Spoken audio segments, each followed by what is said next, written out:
સ્વાભાવિક રીતે કોઈ પણ બજેટ હોય તો નાગરિકોને, વેપારીઓને, ઉદ્યોગપતિઓને, કર્મચારીઓને બધાને નાનો મોટો ઉચાટ રહેતો હોય છે કે આ બજેટના દ્વારા અમારા ઉપર કોઈ નવા ટેક્સ આવશે કે નહીં.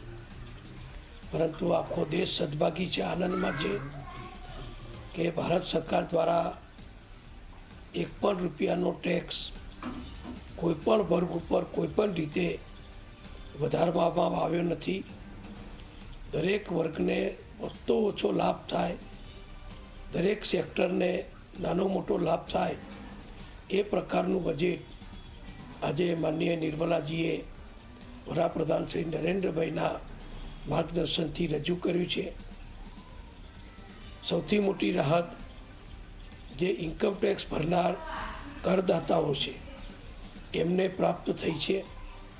ઇન્કમ ટેક્સ ભરનાર વ્યક્તિઓ પોતે કામ કરી, મહેનત કરી, પોતે સાહસ કરી, ધંધો કરી અને આવક મેળવતા હોય છે. એ આવક એમની પાસે વધારે રહે અને એના ઉપર ઇન્કમ ટેક્સ ઓછો લાગે એવું દર વખતે દર બજેટમાં બધાની લાગણી હોય છે.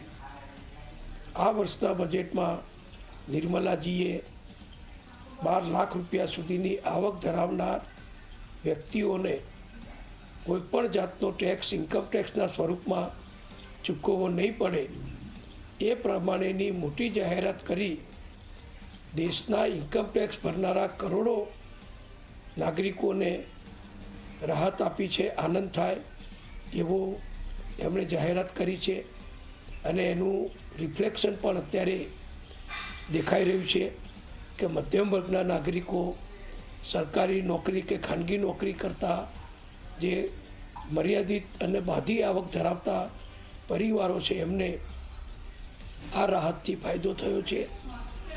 એ સિવાય બીજી પણ જે રાહતો આપી છે એમાં અત્યારે પર્યાવરણ બચાવવા માટે, પર્યાવરણ જાળવવા માટે પેટ્રોલિયમ પ્રોડક્ટના ખર્ચા, વિદેશી ઊંડિયામણ બચાવવા માટે મોટા પ્રમાણમાં કાર, ઇલેક્ટ્રિક કારનો ઉપયોગ વધે એ માટે સરકાર પ્રયત્ન કરી રહી છે. કારને પ્રમોટ કરવા માટે સરકાર તરફથી એના ટેક્સમાં પણ રાહત આપવામાં આવી છે.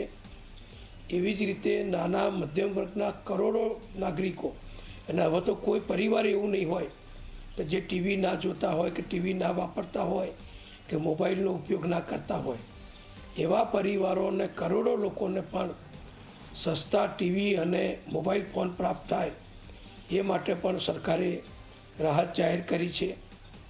આરોગ્ય ક્ષેત્રમાં હું કહીશ કે સરકારે જે મોંઘી દવાઓ છે, જે કેન્સર જેવા જીવલેણ રોગો છે એમાંથી બચવા માટે જે દવાઓનો ઉપયોગ કરવામાં આવે છે એ દવાઓને પણ સસ્તી થાય એવા પ્રયત્નો કર્યા છે. બીજી પણ જીવન રક્ષક દવાઓની જે ટેક્સની મર્યાદા છે એ પણ ઓછી કરી છે. એટલે જીવન રક્ષક દવાઓ અને કેન્સરની દવા એ પણ સસ્તી થશે. એટલે લાખો દર્દીઓને એનાથી જે દવાઓ સતત લેવી પડે છે, 12 મહિના લેવી પડે છે, એમને ઘણી મોટી રાહત થશે. ખેડૂતો માટે મોદી સાહેબે જ્યારે પ્રથમ વખત સરકાર બની ત્યારથી જ માંડીને જે ખેડૂતોને કિસાન ક્રેડિટ કાર્ડ આપવાની વ્યવસ્થા કરી છે એમાં પણ અત્યાર સુધી 3 લાખ રૂપિયા સુધીની મર્યાદામાં કિસાન ક્રેડિટ કાર્ડ અપાતા હતા એ મર્યાદા વધારી અને 5 લાખ રૂપિયા કરી છે. એટલે દેશના કરોડો ખેડૂતોને પણ એનાથી ફાયદો થશે અને ખેડૂતો આ કિસાન ક્રેડિટ કાર્ડના આધારે અત્યાર સુધી બેંકોમાં કોઈપણ જામીન સિવાય 3 લાખ રૂપિયા સુધીની જે લોન મેળવી શકતા હતા એના બદલે હવે 5 લાખ રૂપિયા સુધીની લોન મેળવી શકશે. એટલે ખેડૂતોને પણ ખૂબ મોટા પ્રમાણમાં લોન પ્રાપ્ત થાય અને ખેડૂત પોતાની ખેતી વધુ સારી રીતે કરી શકે એવી સહાય આજે આ બજેટ મારફતે ભારત સરકારે જાહેર કરી છે. આના સિવાય પણ જે જૂની યોજનાઓ છે જેમાં ગરીબો માટે, મધ્યમ વર્ગ માટે સરકારી આવાસ બનાવવા, સબસિડીવાળા મકાના બનાવવા, દેશનું ઇન્ફ્રાસ્ટ્રક્ચર વધુને વધુ મોટું કરવું, મોટા હાઈવે, મોટા બ્રિજ, નવા એરપોર્ટ, નવી રેલવે ગાડીઓ, આ બધું પણ આ બજેટમાં સામેલ કરી અને કરોડો પેસેન્જરો જે દેશમાં પોતાના કામ માટે પ્રવાસ કરે છે, કરોડો નાગરિકો જે જુદા જુદા તીર્થ સ્થાનો ઉપર કે બીજી જગ્યાએ હરવા ફરવા